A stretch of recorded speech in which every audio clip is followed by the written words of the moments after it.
and welcome back to the last segment of the day on the GSMC Fantasy Sports Podcast. This will be our only win projection prediction segment of the day. It's for a team who really is in a transitional period, but in a weird way, where there's a lot of confidence stemming from them, even though there are some players that we are not familiar with on this team. As they go to the Big Ten, I think that this USC team really needs at least some modicum of success in certain games to truly garner the respect they will deserve in the Big Ten. So without further ado, let's talk about them a little bit and their win projections. The over-under for them is actually very low for a team that prides itself on building through the depth they have. And this year will be no different. When I think about what Lincoln Riley has done, he has really brought along so many different quarterbacks, mainly because they've chosen to stick with him. Baker Mayfield, Kyler Murray at Oklahoma, Caleb Williams following him to USC when he got the job. Caleb Williams building up his repertoire, becoming the number one pick in the draft last year. There are a lot of factors that go into what makes USC such an intriguing team, but also why they don't have the national profile that they have had in years past. And I think it all stems down to not just, the defensive side of the ball, because everyone knows that Lincoln Riley doesn't necessarily focus on the defensive aspects of the game. I think it's more about the team itself not necessarily being caught up in what it means to be a USC Trojan. I think that everyone coming into USC just wants to play for Lincoln Riley to get to a certain point in their career, because everyone loves Lincoln Riley for what he's doing for their game.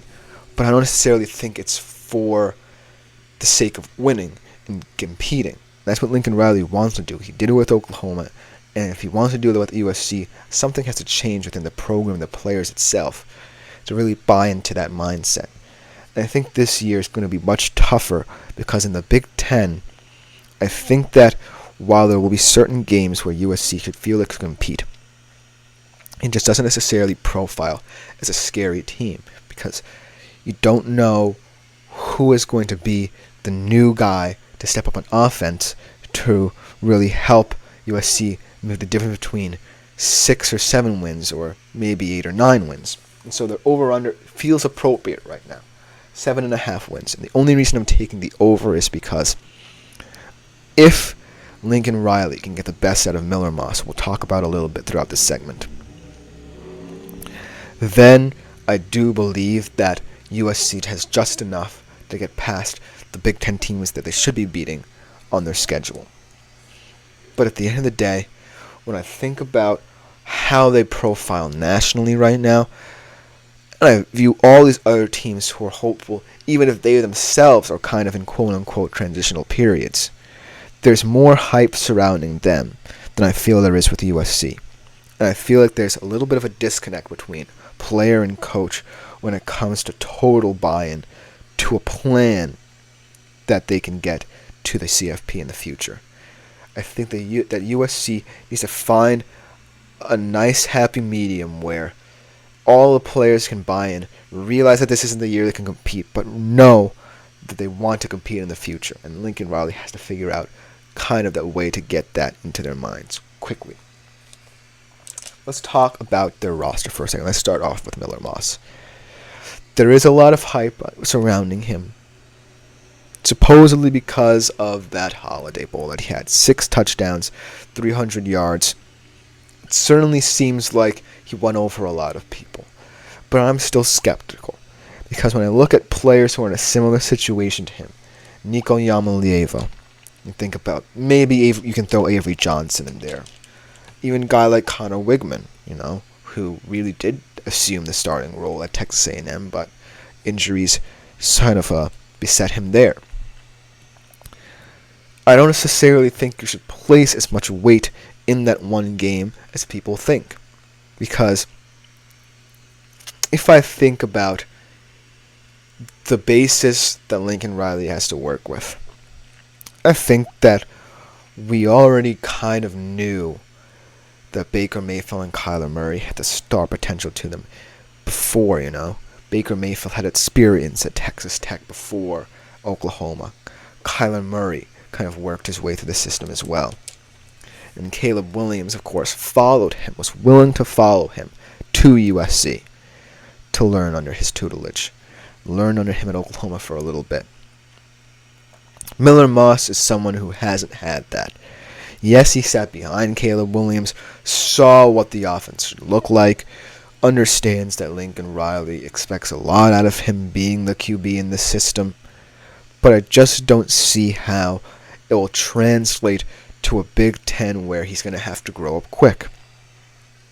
Now, he's a junior, so he has had enough time to develop in the system behind Caleb Williams, but I don't necessarily think he's going to be as successful as, say, a Carson Beck, because he does have the sense of unknownness. Whereas Carson Beck, you kind of got a lot of hype surrounding him, and he also had the weapons at his disposal. I'm not saying that USC doesn't have weapons. We'll talk about them in a bit. But I'm saying that Miller Moss just doesn't necessarily have a pathway forward to success, much like players who are in a similar situation. Now look at his weapons. You have Zachariah Branch. He's a nice gadget guy. He had over 320 yards last year. Mekhi Lemon, Jacoby Lane. These are all interesting players. This is a young receiving core who should be hungry, and if they buy into Lincoln Riley's thing, that's fantastic for him and Mr. Miller Moss. But if you just take this USC team at face value and you place Miller Moss into the system and say you're their QB1, and you show him a list of young wide receivers who, while exciting, haven't necessarily had the experience, then what does that tell you about how this roster looks against the Big Ten? Like I said, I'm still taking the over after telling you all of this, but it's going to be a tough over. And when I look at their schedule, it certainly profiles as one where you really have to be careful in how you play each of these games. They open against LSU. LSU is also a perfect example of what USC could be, because if you look at LSU, they're in a very similar situation. Garrett Nussmeier comes in as the QB in place of Jaden Daniels. He's had some experience. He also had a lot of success stemming from that bowl game. They also have a lot of receivers that are young. Kyron Lacey. You have transfers as well, CJ Daniels. So this game is going to be one of those games where you have to kind of really get down to the nitty-gritty details of how you want to play this out, because both of these guys, this will just be their truly second game as a full-time starter for their respective teams. And both of them have these receiver rooms that are really weird. But I think the thing that separates LSU is that they have a kind of credo to live by here. Brian Kelly has had experience understanding what ways to get the best things out of his quarterbacks. And Lincoln Riley only has had that one game with Miller Moss to truly diagnose. So this is going to be an interesting game. I think that USC could win this game to really set the tone for their season, but it's going to be a very, not necessarily a good QB battle, but it could come down to hard tacks here. It could come down to the little details and nuances of the game. And if Lincoln Riley doesn't necessarily instill in this offseason a faith in Miller Moss that says, hey, this is going to be a grind of a season, but just enjoy it and play to the best of your abilities, then I don't necessarily see a pathway forward where USC could win this game. Then they're on the road against Michigan and Washington. Two teams also in weird transitional periods, but two teams as well who I think that I humbly think that they should lose to. And here's why. While both of them are much worse off, quote unquote, than you would say they were a couple years ago, these are teams that are predicated on identity. Michigan, for example, they're not going to change. I don't think Washington's going to change that much. Will Rogers is certainly a different quarterback than Michael Penix, but I certainly feel as if they too will kind of predicate themselves on at least attempting to maintain that. And without that identity, I don't feel like USC will be able to catch up to them.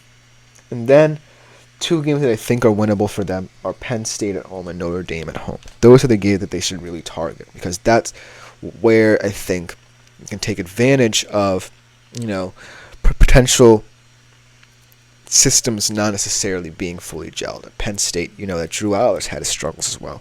And at Notre Dame, Riley Leonard, yes, he's one of the better college football quarterbacks you would have want, but he has had a lengthy injury history.